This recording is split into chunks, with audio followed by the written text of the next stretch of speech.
ఇక మున్సిపల్ ఎన్నికల్లో కాంగ్రెస్ అభ్యర్థులను ఓడించి బుద్ధి చెప్పాలన్నారు దేవరకద్ర మాజీ ఎమ్మెల్యే ఆల వెంకటేశ్వరరెడ్డి. మహబూబ్ నగర్ జిల్లా భూత్పూర్ మున్సిపాలిటీ పరిధిలో బీఆర్ఎస్ అభ్యర్థులకు మద్దతుగా ప్రచారం నిర్వహించారు. అసెంబ్లీ ఎన్నికల్లో ఇచ్చిన హామీలనే కాంగ్రెస్ నెరవేర్చలేదు. ఇప్పుడు మున్సిపల్ ఎన్నికల్లో కొత్త హామీలిస్తూ ప్రజలను మోసం చేసేందుకు కాంగ్రెస్ రెడీ అవుతుందని దుయ్యబట్టారు. మాజీ ఎమ్మెల్యే ఆల వెంకటేశ్వరరెడ్డితో మా ప్రతినిధి నరేష్ ఫేస్ టు ఫేస్.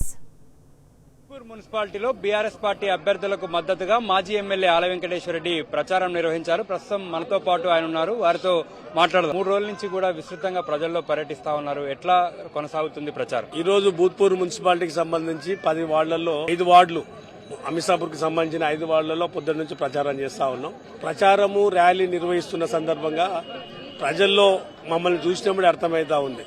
అంటే కేసీఆర్ గారు ఉన్నప్పుడే కేటీఆర్ గారి సహకారంతో ఈ మున్సిపాలిటీని ఎట్లా డెవలప్ చేసినాం, కొత్తగా మున్సిపాలిటీలు చేసి దాదాపు 50 కోట్ల నిధులు తీసుకొని వచ్చినాం. అప్పుడే ఈ మున్సిపాలిటీలో 13 తాండాలుంటే 13 తాండాలకు దాదాపు 12.5 కోట్లు ఆ టైంలోనే శాంక్షన్ చేసుకుని టెండర్లు కంప్లీట్ అయిపోయినాయి.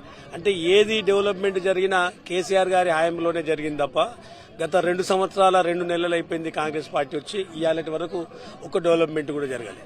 మాటలు పెద్ద పెద్దగా ఉన్నాయి, ఇది చేస్తాం అది చేస్తాం, జిల్లా నుంచే ముఖ్యమంత్రి ఉన్నాడని చెప్పడమే తప్ప చేసింది మాత్రం శూన్యం. మేము తెచ్చిన అప్పుడున్న జీవో చేస్తున్నాడు తప్ప ఇలా కొత్తగా కూడా ఒక జీవో తీసుకురాలి. అదేవిధంగా సంక్షేమానికి సంబంధించి కూడా కేసీఆర్ గారు ఉన్నప్పుడు ఎంత బ్రహ్మాండంగా రైతు బంధు వస్తుండే, ఇలా రైతు బంధు 3 సార్లు ఎగ్గొట్టారు. ఇది ప్రజల్లోకి వాళ్ళకి అవగాహనకు వచ్చేసారు. ఎవరైతే నష్టపోతున్నారో, రైతులు నష్టపోతున్నారు, మహిళలు నష్టపోతున్నారు, ఎవరికైతే ఏ కుటుంబాలకైతే నష్టం జరుగుతుందో వాళ్ళకి ఆ బాధ ఉంది. అరే కేసీఆర్ లేనందుకే కదా, కేసీఆర్ ఉన్నప్పుడు 10 ఏళ్ళు ఎంత మంచిగా ఉండే, ఇలా కరెంట్ ఎట్లా ఉండే, భగీరథ నీళ్లు ఎట్లా వస్తుండే, ప్రాజెక్టులు ఎట్లా నడుస్తుండే, ఊరెంత మంచిగా అయిండే. ఇలా తెలియకుండానే పెన్షన్లు కట్ చేస్తున్నారు, తెలియకుండానే నెల నెలకు వచ్చేటివి అవి 2 సార్లు కట్ చేసిరు, తెలియకుండానే రైతు బంధును 2 సార్లు ఎగ్గొట్టిరు, రుణమాఫీ సగం బోనస్ ఇస్తున్నారు, అది కంప్లీట్ కాలే. అంటే ప్రతిరోజు మాయ మాటలే చెప్పి ఈ 2 ఏళ్ల కాలంలో రేవంత్ రెడ్డి గారు ఈ కాంగ్రెస్ ప్రభుత్వం ఏం చేసిందంటే ఒక కేసీఆర్ గారిని తిట్టడమే తప్ప ఈ 2 ఏళ్ల కాలంలో వాళ్ళు చేసింది గుండు సున్నా. జిల్లాకు చేసింది లేదు, ఈ నియోజకవర్గానికి చేసింది లేదు. ఇవాళ ప్రజలు అదే అడుగుతున్నారు. అరే మీకు అధికారం ఇచ్చినాం, 2 ఏళ్ళు అయిపోయింది, నువ్వు ఇస్తున్న 2500 ఎక్కడ బా? ఇలా ఒక్కొక్క ఆడపిల్లకు 2500 ఇస్తున్నావు ఎక్కడ బా? మా అవ్వతాతలకు 4000 ఇస్తున్నాం ఎక్కడ బా? మాకు తులం బంగారం ఇస్తున్నాం ఎక్కడ బా? మాకు కేసీఆర్కి ఉన్న కేసీఆర్ కిట్టే తీసేసి రైతు బంధు ఎక్కడ బా? రుణమాఫీ ఎక్కడ బా? ఇలా ప్రతి వర్గ ప్రజలు ఇలా నిరుద్యోగుల అసోటిది నిన్ననే వచ్చి ఇలా ప్రచారం చేస్తా ఉన్నారు కాంగ్రెస్ పోటీ వేయొద్దని. ఎందుకు వాళ్ళు యూనివర్సిటీకి వెళ్ళొచ్చి అంటే మాకు 2 లక్షల ఉద్యోగాలు ఇస్తామని చెప్పారు. ఇవాళ వరకు కేసీఆర్ గారు ఇచ్చిన నియామక పత్రాలు ఇచ్చి ఫోటో దిగింది తప్ప కొత్తగా ఒక నోటిఫికేషన్ ఇచ్చింది లేదు, ఇంటర్వ్యూ అయ్యింది లేదు, ఒక పోస్ట్ ఇచ్చింది లేదు. మాటలు మాత్రం పెద్ద పెద్ద మాటలు చెప్పి మన నిరుద్యోగులను కూడా రెచ్చగొట్టాడు. ఇవాళ ఉద్యోగస్తుల పరిస్థితి కూడా గట్ల అయిపోయింది. ఏదేదో మాటలు చెప్పిండు వాళ్ళకి ఆ రోజు, కానీ ఇవాళటి వరకు కూడా అంటే ఒక్క వర్గం కాదు అన్ని వర్గాల ప్రజలు ఇవాళ ఇబ్బందుల్లో ఉన్నారు, సందర్భం కొరకు వెయిట్ చేస్తా ఉన్నారు. 2023 అసెంబ్లీ ఎన్నికల్లో ఇచ్చినటువంటి హామీలు నెరవేర్చలేదు, పైగా ఈ మున్సిపల్ ఎన్నికల సమయంలో కొత్త హామీలతోటి కాంగ్రెస్ ప్రజల్లోకి వెళ్తుంది. దీన్ని ఎట్లా తిప్పికొడతాం?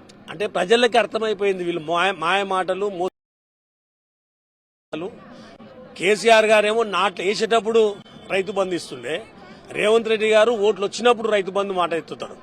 ఇవాళ యాక్చువల్గా ఇవాళటి వరకు ఎప్పుడుగో ఈ పంటకైతే ఇవ్వాలి కదా, ఇవాళ నిన్నగాక మొన్న వాళ్ళ అగ్రికల్చర్ మినిస్టర్ ఏమంటారు, మున్సిపల్ ఎన్నికల తర్వాత లేదంటే నాట్లు వేసిన తర్వాత. ఆల్రెడీ నాట్లు అయిపోయి నెలకు వచ్చింది మా ఏరియాలో. అంటే వేసే ఉద్దేశం చేయాలి అంటే వాళ్ళు అబద్దాలతోటి అధికారంలోకి వచ్చారు కాబట్టి ప్రతిసారి అబద్దమే చెప్తే నడుస్తుంది అనుకుంటారు. కానీ ప్రజలు తెలివితోటి ఉన్నారు. ఒక్కసారి మోసపోయారు, ఒక్కసారి మోసపోయినందుకే 1.8% తోటి మా ప్రభుత్వం పోయింది. ఇలా అనుభవంలోకి వచ్చింది ప్రజలకి. మళ్ళీ వీళ్ళు మున్సిపల్ ఎలక్షన్లో మళ్ళీ కొత్త హామీలు ఇస్తారు, మళ్ళీ 4 ఓట్లు వేసుకోవాలి, మళ్ళీ ఎలక్షన్ తర్వాత మళ్ళీ ఓటు కనిపించాడు. ఓట్లప్పుడే హామీలు ఇస్తున్నారు తప్ప పారదర్శకంగా ప్రజలకు మంచి చేయాలి, రైతులకు మంచి చేయాలన్న కోణంలో ఈ ప్రభుత్వం లేదు.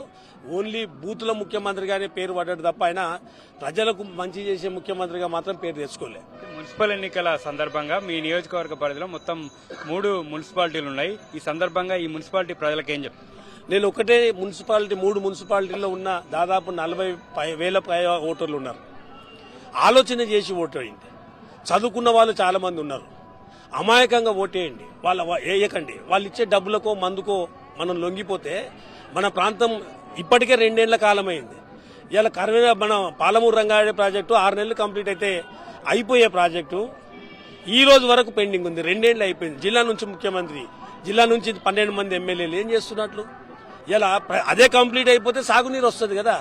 అందుకే చదువుకున్న వాళ్ళుగా, విఘ్నులుగా, ఉద్యోగస్తులు కావచ్చు, రిటైర్డ్ ఉద్యోగస్తులు కావచ్చు, ఎంప్లాయ్మెంట్ ఆ కుటుంబాలు కావచ్చు, నిరుద్యోగులు కావచ్చు, ఆలోచన చేసి ప్రజలను చైతన్యం చేయమని కోరుతా ఉన్నా. ఇలా వీడియోలు వస్తూనే చాలా మంది చూస్తున్నాం. కానీ ఓటర్ మహాశైలను కూడా చైతన్యం చేయాలి. వాళ్లకు బుద్ధి రావాలి. కాంగ్రెస్ కు అంటే ఈ ఎన్నికల్లో వాళ్ళు ఓడిపోవాలి.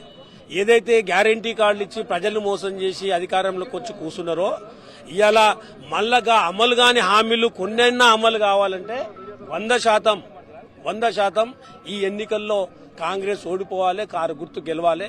అందుకే 3 మున్సిపాలిటీల్లో ప్రజలు కారు గుర్తు మీద ఓటేసి మా అభ్యర్థులను ఆశీర్వదించమని నేను కోరుతా ఉన్నా.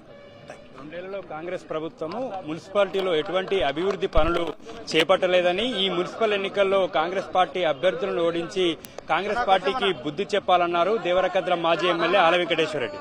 వీడియో వెంకటతో Naresh, T news, Mahbubnagar జిల్లా.